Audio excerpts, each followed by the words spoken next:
ನಮಸ್ಕಾರ ಪ್ರಿಯ ವೀಕ್ಷಕರೇ, ಹೊಯ್ಸಳರ ಮದನಿಕೆಯರು ಭಾಗ 3ಕ್ಕೆ ಸ್ವಾಗತ. ಈ ಶಿಲ್ಪವು ಹೊಯ್ಸಳರ ಶಿಲ್ಪಕಲೆಯ ಉತ್ಕೃಷ್ಟ ಉದಾಹರಣೆಯಾಗಿದೆ. ಕಲ್ಲಿನಲ್ಲೇ ಜೀವ ಉಸಿರಾಡುವಂತೆ ರೂಪುಗೊಂಡಿರುವ ಈ ದೇವಾಂಗನೆಯ ನೃತ್ಯ ಮೂರ್ತಿಯಲ್ಲಿ ಸೌಂದರ್ಯ, ಲಾವಣ್ಯ ಮತ್ತು ಚಲನೆಯ ಸಮ್ಮಿಲನ ಸ್ಪಷ್ಟವಾಗಿದೆ.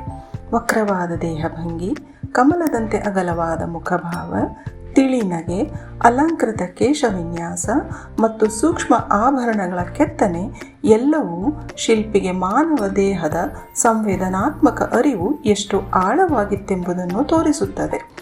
ಆಭರಣಗಳು ಕೇವಲ ಅಲಂಕಾರವಲ್ಲ, ಅವು ನೃತ್ಯದ ಲಯಕ್ಕೆ ತಾಳಮೇಳ ನೀಡುವಂತೆ ದೇಹದ ಚಲನೆಯನ್ನು ಅನುಸರಿಸುತ್ತಿದೆ.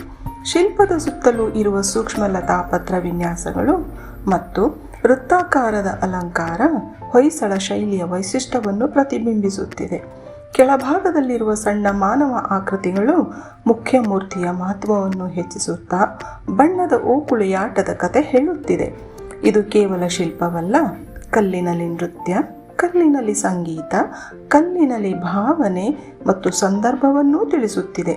ಹೊಯ್ಸಳ ಶಿಲ್ಪಕಲೆ ಮಾನವ ಸೌಂದರ್ಯ ಮತ್ತು ದೈವಿಕತೆಯನ್ನು ಒಂದೇ ವೇದಿಕೆಯಲ್ಲಿ ಬೆರೆಸಿದ ಅದ್ಭುತ ಕಾವ್ಯವೆಂಬುದಕ್ಕೆ ಇದು ಜೀವಂತ ಸಾಕ್ಷಿ. ಧನ್ಯವಾದಗಳು.